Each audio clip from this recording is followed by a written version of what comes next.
নমস্কার বন্ধুরা, আজকে একটি সুন্দর কন্দুরি রেসিপি নিয়ে আপনাদের কাছে হাজির হয়েছি।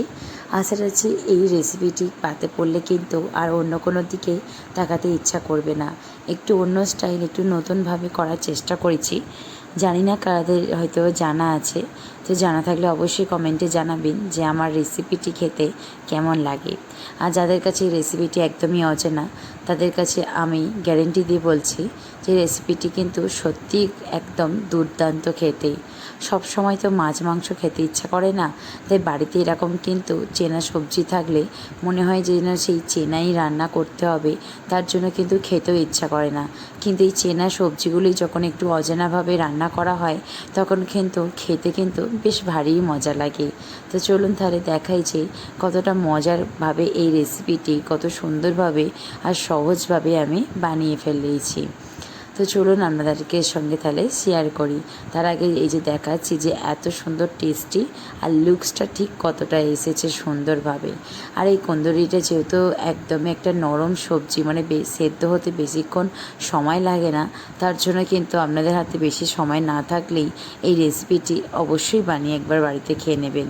সবজিটি আনা মাত্রই কিন্তু ভালো করে ধুয়ে নেবেন, তারপরে ওপর দিকে আর নিচের দিকে ছোটো ছোটো করে একটুখানি করে কেটে বাদ দিয়ে দেবেন।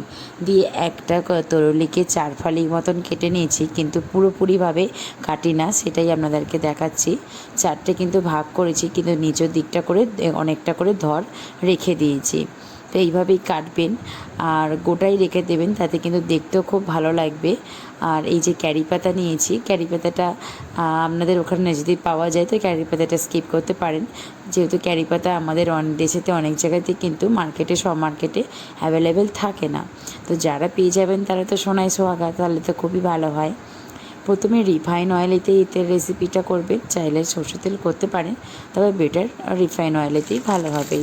তো রিফাইন অয়েলটা গরম করে নিয়ে তাতে দিয়ে দিতে হবে কিন্তু ছোলার ডাল আর গোটা জিরে। এই ছোলার ডাল, গোটা জিরে, 2টো শুকনো লঙ্কা আর ক্যারি পাতাটা ফোড়ন দিতে হবে। তো এই যে ছোলার ডাল, ক্যারি পাতা, জিরে, শুকনো লঙ্কা, এই যে একটা ফোড়ন, একটা স্মেল, সেটাতেই রান্নার প্রায় 50% মতন অলমোস্ট একদম রান্নাটিকে একদম সুগন্ধ থেকে সুগন্ধ মাত্রা লেভেলে কিন্তু পৌঁছে দেয়। আর এইটা কিন্তু ভালো করে একটুখানি ফোড়নটা নাড়াচাড়া করে নেবেন যখন, তখন কিন্তু তেলটা কিন্তু একদমই লো অবস্থায় রাখবেন। তেলটা কিন্তু লো অবস্থায় রাখলে কী হবে বলুন তো, ফোড়নটা ভালো করে ভাজাও হবে, পুড়েও যাবে না। তারপরে ফোড়নটা একটুখানি 1-2 মিনিটের মতো নেড়ে চেড়ে নিলাম, তারপরেই কিন্তু ভালো করে ধুয়ে রাখা তরুলিগুলো দিয়ে দিলাম। তরুলিগুলো কিন্তু আমি যখন ধুয়ে রেখেছিলাম কোনো মতে লবণ বা হলুদ কিন্তু মিশিয়ে রাখি না। এখনই কিন্তু নেড়ে চেড়ে করে নেবার পরেই এই যে লবণটা অ্যাড করব আর সামান্য একটুখানি হলুদ গুঁড়ো অ্যাড করে দেবো। এই কন্দুরি রেসিপিটি যে কোনো কিন্তু মাছ মাংসর থেকেও কিন্তু খেতে ভালো লাগে। দেখুন, সব সময় তো আমরা ননভেজ খেতে অতটা পছন্দ করি না, বা হয়তো সবসময় বাড়িতে ননভেজ মাছ মাংস জিনিসটা থাকেও না। তো এরকম কিন্তু একটু সবজি রেসিপি চটপটা করে কিন্তু বানালে রুটি বা ভাতের সঙ্গে কিন্তু দুর্দান্ত লাগে। তো এই যে দেখুন, প্রথমে নুন আর একটু হলুদ দিয়ে চাপা দিয়ে রেখে দিয়েছিলাম, তো মাঝে মধ্যে কিন্তু একটু নাড়াচাড়া করে দিতে হবে। দেওয়ার পর প্রায় 10 মিনিট মতন কিন্তু হয়ে গেছে। আমার কিন্তু অনেকটাই কিন্তু তরলিটা সেদ্ধ মতন হয়ে গেছে। দেখুন, ভাজার কিন্তু কালারটাও কিন্তু অনেকটা চেঞ্জ হয়ে এসেছে। তো একটা মশলা করতে হবে, তো একটা সিক্রেট এই যে মশলাটা হলো, যেরকম চীনা বাদাম নেবেন, চীনা বাদাম, গোটা জিরে আর গোটা ধনিয়া ভালো করে এরকম শুকনো খোলায় কিন্তু রোস্ট করে নিতে হবে, কোনো রকম তেল দেবেন না। তেল না দিয়ে এরকম চাটুতে করেও করতে পারেন, কিংবা রেসিপিটি করার আগে কড়াতে করে মশলাটা রেডি করেও কিন্তু রান্নাটা শুরু করতে পারেন। চয়েস অফ ইয়োর, যে আপনি কোনটা বেশি আপনার করতে সুবিধা হবে। তো এইভাবেই কিন্তু আমি রোস্ট করে নিয়েছি। আর এই যে দেখুন, একটা সুন্দর আওয়াজ হচ্ছে, আর বাদামের দেখুন অনেকটা কালারও চেঞ্জ হয়ে গেছে, জিরেটা দেখে বুঝতে পারছেন। আমার এখানে ধনেটা একটু কম আছে, তবে দিয়েছি, তবে একটু কম ছিল বলে দিয়েছি। তো আরেকটু চাইলে কিন্তু আপনারা এখানে দিতে পারেন, মানে 1 চামচ ছোটো চামচের ধনে, 1 চামচ জিরে, আর বাদামটা আপনারা যতটা পছন্দ করেন ততটা কিন্তু দিতে পারেন।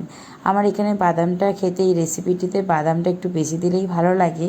আর একটু দানা দানা বাদামটা রাখবেন, যেহেতু বাচ্চা বাড়িতে আছে, তো একটু বেশি আর কি পাউডারটা করেছি।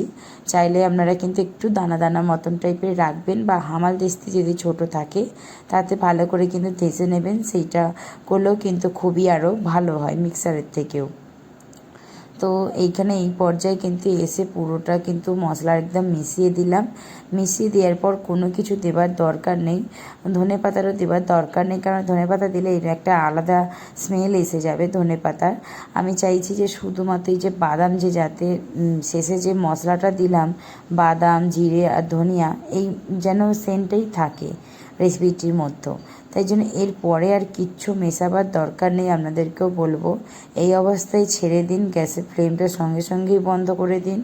চাইলে এই যে আমি একটু লঙ্কার গুঁড়ো দিলাম যাতে একটু লুকটা দেখতে ভালো লাগে এবং খেতে একটু স্পাইসি লাগে।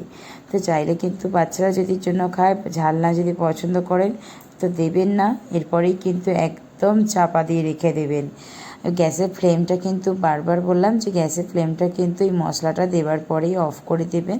যেহেতু আমার এটা ড্রাই রোস্ট করা আছে তাই কিন্তু মশলাটা কষাবার কোনো প্রয়োজন নেই, একটা সুন্দর ঘ্রাণ ছাড়ে, সেটা কিন্তু বেশি নাড়াচাড়া করলে একটা জিনিসটা কেমন হবে, তার জন্য বললাম সঙ্গে সঙ্গে চাপা দিয়ে 5 থেকে 10 মিনিটের পরে এরকম গরম গরম অবস্থায় সার্ভ করুন কন্দুরির বাদাম মশলা ফ্রাই। তো কন্দুরির এই বাদাম মশলা ফ্রাইটি ভাতের সঙ্গে কিংবা রুটির সঙ্গে, দুটো জিনিসের সঙ্গেই আপনাদের ভালো যায়। আপনারা যেটা খেতে ভালোবাসেন সেটার সাথেই কিন্তু এইভাবে করে খাবেন।